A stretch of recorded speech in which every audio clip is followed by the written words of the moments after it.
I made a video back in like December about the part 1 of moving to Ecuador, and I promised another video, and then I just never made it, which is going to happen right now. So let's get into it.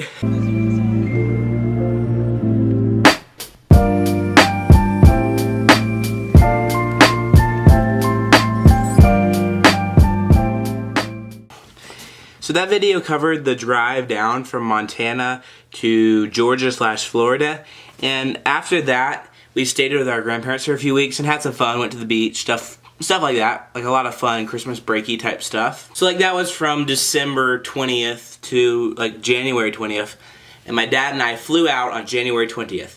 Funny little side note, we stayed in this house that was out in the middle of like a Florida swamp. That was like 30 minutes from my grandparents' house. We called it the Swamp House just because it was out in the middle of a swamp. It was like something you'd see in a movie.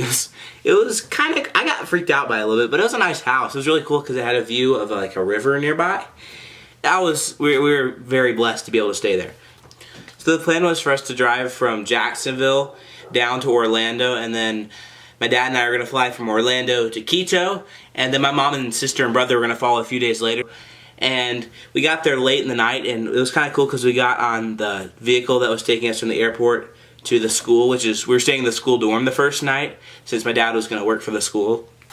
And I don't know if you remember me saying this, but Quito sits at 9,000 feet. So when we were trying to take all our luggage up the steps of the dorm, because we were like on the second floor of the dorm, we were like having to lug all this luggage up, and we were way up high, and I don't know if any of you have been to like really high altitudes before, but it's harder to breathe up there. So we got to the top after just carrying a few bags going So yeah, my dad and I spent our first few days in Quito kind of trying to take it all in, and there was this really excellent bread place there. It was called Bampan, if you're ever in Quito. And so my dad and I tooled about the city for a few days, and then my mom, sister, and brother got there. I think it was a Thursday or Friday.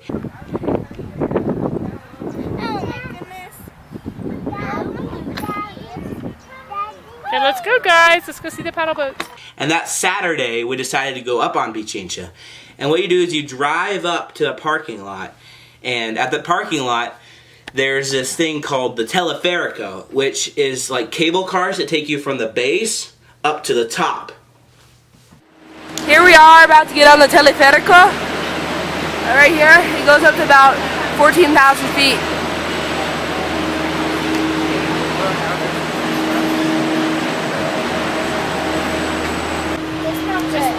Doors aren't closing.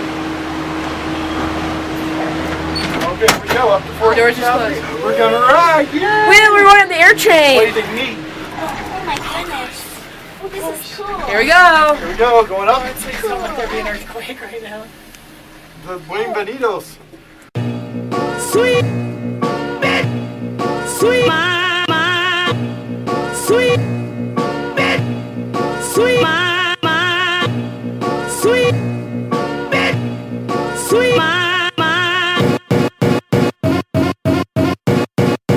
Please, sweet, bit, sweet, mama, sweet, bit, sweet, mama, sweet, bit, sweet, mama. Please, sweet, bit, sweet, mama, sweet, bit, sweet, mama, sweet, bit, sweet, mama. Please. Here we are up here.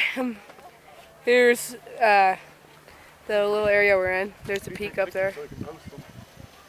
There's the peak. Wow. Why'd you switch over to camera? Wow. There's the valley. Wow, so do you like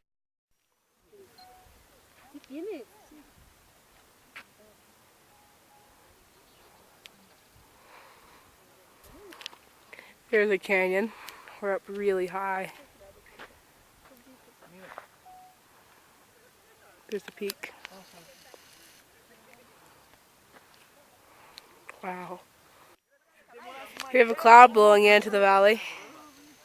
It's really cool. There's a peak. I'm so gambling.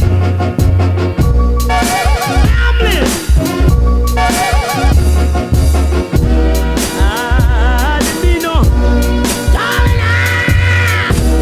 I didn't mean no. I didn't mean no.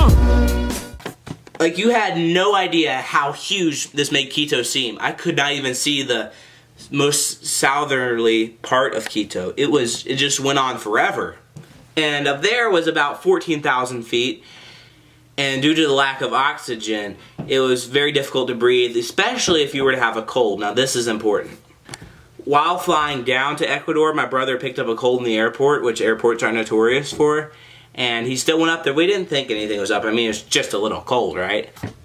So as we headed down the mountain on those cable cars on the teleférico, my brother kept coughing more and more and more. Like, oh, okay, he'll get over it. I mean, that's what little kids do, right? The next day, he woke up and he had a roaring fever and he couldn't stop coughing. So we took him to the emergency room at the nearby hospital that's near the school. Now, when they took him to the hospital, it was this little tiny little room that they had him in, and they diagnosed him with pneumonia. Now this is pretty scary, being a foreign country with a little toddler who's been diagnosed with pneumonia. And they later found out that he had pulmonary edema. Now, for those of you who don't know what pulmonary edema is, pulmonary edema is when excess fluid collects in the lungs. And Mayo Clinic, I'm on Mayo Clinic's website right now, says, in most cases, heart problems cause pulmonary edema, but fluid can accumulate for other reasons, including pneumonia, which is what my brother had. And here's the last thing. Living at high elevations. So going up on the teleférico may have worsened his cold and made it to pneumonia, which then became pulmonary edema. And he had to stay in the hospital for 10 days. And it was a kind of a very scary experience, having me going to a new school. I'd only been going there for like 2 weeks, maybe a week. And having my little brother in the hospital. It was quite an experience. But my little brother got through it and he's perfectly fine now. But I just thought that was a really interesting story.